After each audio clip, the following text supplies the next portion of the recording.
Some NFL stadiums bake fans in 35-degree heat. Others flood, crack, or freeze over. And yet they're still in use, hosting tens of thousands every season. How did billion-dollar arenas fall so far behind? From missing roofs to failing foundations, these outdated giants are engineering puzzles waiting to be replaced. So which team is stuck in the worst stadium in football? Welcome to Big Builds. 1. Washington Commanders, Northwest Stadium, Commanders Field. Let's start with what might be the NFL's biggest embarrassment. Washington's Commanders Field, once called FedEx Field, opened in 1997 with an original cost of $251 million.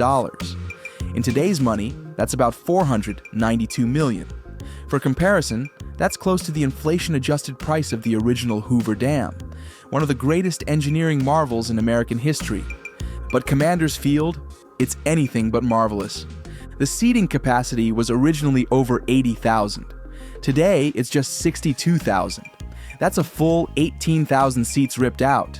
Not to make space for upgrades, but because the design just wasn't working. Fans called it one of the worst renovation decisions in the NFL. Nothing meaningful was added, just empty concrete and a worse atmosphere. In 2021, water leaks began spilling onto fans from above. And in 2022, the unthinkable happened.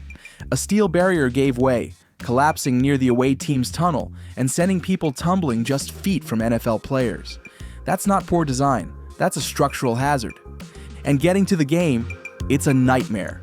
The stadium sits 1.6 kilometers from the nearest public transport station. That's like walking from Times Square to Central Park just to catch a train. In a sport driven by fan energy and atmosphere, this kind of disconnection from the city is a major flaw. But it gets worse. The stadium was never built with long-term flexibility. There's no permanent roof. The video boards feel ancient. And the entire structure lacks the climate protection modern fans demand. In summer, the heat scorches.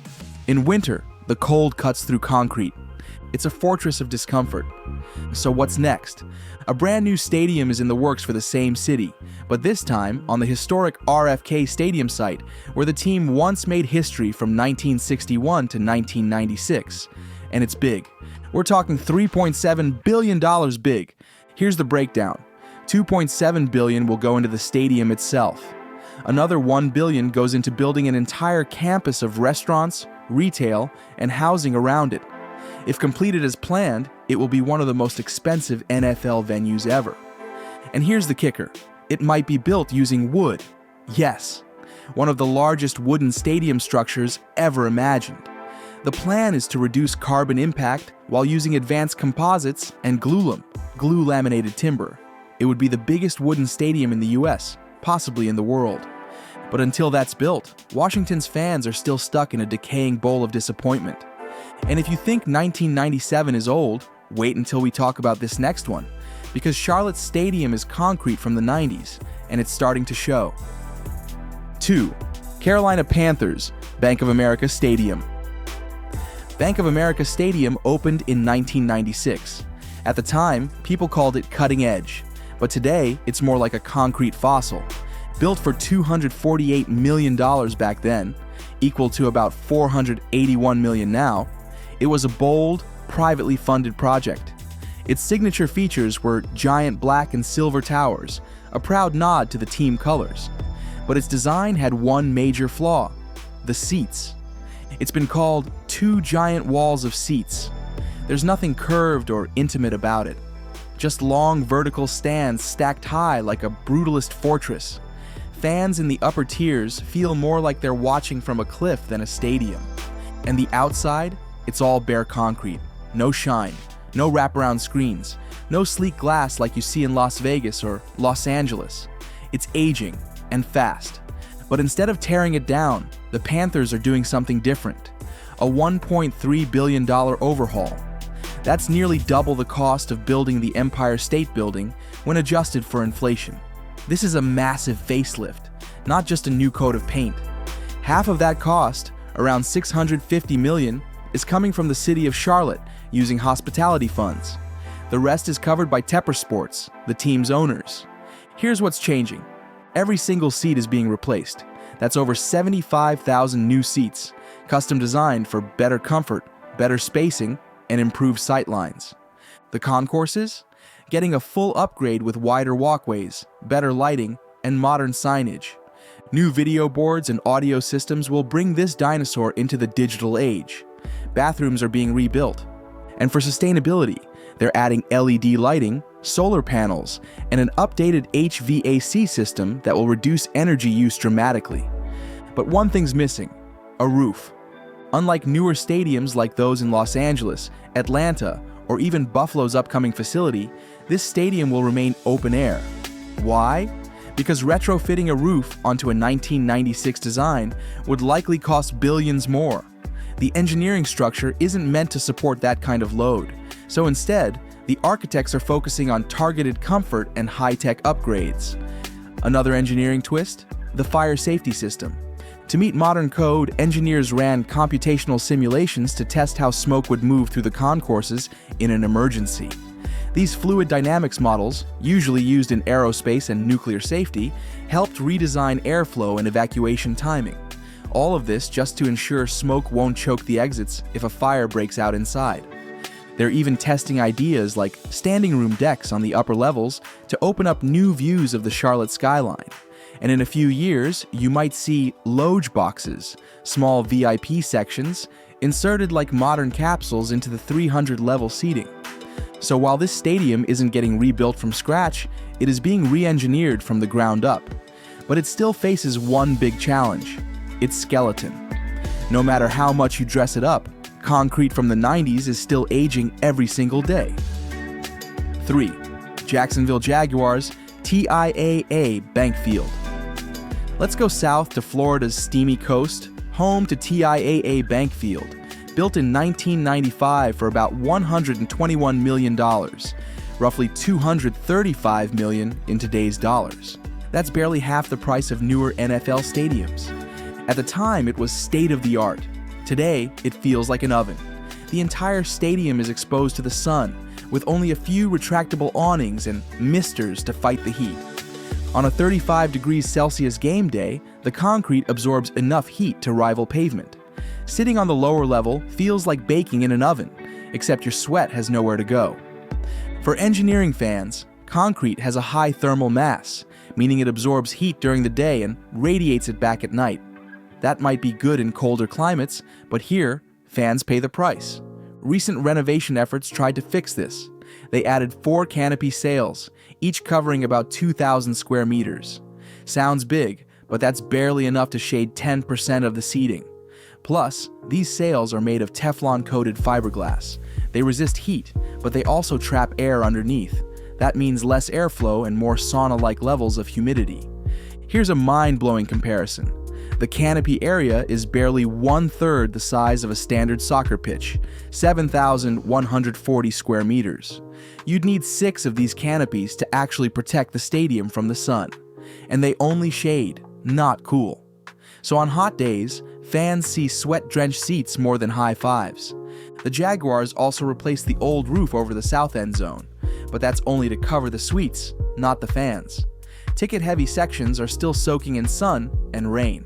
And surprise summer showers. There's no luxury dome. Concrete soaks in water, and fans start slipping. One smart engineering move was adding over 200 meters of longitudinal wind scoops. These funnel breezes into the stands. But on many weekdays, fans feel nothing but hot air. Literally. That's not exactly the fan-first environment promised. Audio quality? Not great. Sound engineers call it a reverberation nightmare. Concrete walls reflect sound, so you get echoes instead of clear announcements and music. Imagine trying to use your phone in a tunnel. That's how muddy the sound gets. They plan another renovation, adding more shading, pushing cooling fans, and upgrading to LED lighting. But until they commit to a full roof or dome, this stadium will remain more survival game than fan experience. 4. Tennessee Titans, Nissan Stadium. Next, cross 720 kilometers west to Tennessee's Nissan Stadium in Nashville, opened in 1999. Its original cost was $290 million, about $514 million in today's currency. At first glance, it looks clean. Brick exterior, sweeping horizon views, and a parking garage doubling as a media lounge. But beneath the facelift, the engineering is aging fast. The report from 2023 says the foundation is shifting. That's cracks in concrete, uneven flooring, and leaks from the field up through the podiums. How bad is it? During one 2022 home game, water pooled deep enough to float trash cans. That's unstable soil meeting 25-year-old construction. Soil settlement isn't uncommon, but when it affects structural integrity, we're talking major civil engineering red flags. Nissan's concrete piles go down just 15 meters, but nearby geotechnical surveys show compressible clay layers down to 40 meters. On uneven loads, one side sinks faster than the other. The result? Uneven floors, wavy railings, not what you want at 20 meters up in the stands. Sound systems were replaced in 2015. They added 6 high-definition LED ribbon boards, those long, thin screens you see wrapping around stadium bowls. That helped visually, but the audio still skews toward boomy bass. Okay for concerts, but football fans report announcements sound like they're coming from a tunnel. And speaking of concerts, this stadium is dual use. Roll-in trucks, cranes, and concrete barriers. Tear it down for music setups. They reinforce, but not permanently. So fans complain about uneven steps and missing concrete filler during football season. Seating bowls are another issue. They slope too steeply, a 28-degree angle compared to modern stadiums at 33 to 35 degrees. It was an engineering choice then for capacity. Now, it creates uncomfortable sightlines and claustrophobic aisles. Getting out mid-game feels like hiking a cliff. Now, the Titans are planning a rebuild idea. $1.8 billion for a full overhaul. That includes foundation underpinning, drilling and installing caissons down into stable rock 45 meters deep. That's advanced civil engineering, like what supports skyscrapers. Also planned, full concourse rework, adding 20,000 square meters of shade structures, Nordic-style heating cushions under seats, and a retractable roof, all to fix foundational failures and modernize. But that's years away. Today, fans are stuck with cracked concrete, echoing chants, and half-shaded stands. 5. Buffalo Bills, Highmark Stadium. Let's head north to the snow capital of the NFL. Highmark Stadium, home of the Buffalo Bills, first opened in 1973. It was built for just $22 million back then, about $156 million today. But it was never about luxury. This place was all about toughness. The field sits 15 meters below ground, surrounded by massive concrete walls rising 18 meters above. And when snowstorms hit, this stadium turned into a frozen fortress. But frozen charm doesn't cut it anymore. The stadium is now outdated and lacks the modern comforts fans expect. There's no dome, no retractable roof, and no real protection from the harsh climate. With over 71,000 seats exposed to wild winds and heavy snow, watching a game here is more about endurance than entertainment. That's why the Bills are building something new, right next door. The new Highmark Stadium is a $2.1 billion open-air facility, set to open in 2026. And while it keeps the cold weather vibe, it's packed with engineering upgrades to make that climate actually manageable. The new canopy will cover about 65% of all seats. It's not just to block snow, it's shaped to bounce sound back toward the field. That makes the stadium louder, more intense, and even more intimidating for visiting teams. And here's the real engineering marvel, the world's largest snowmelt system.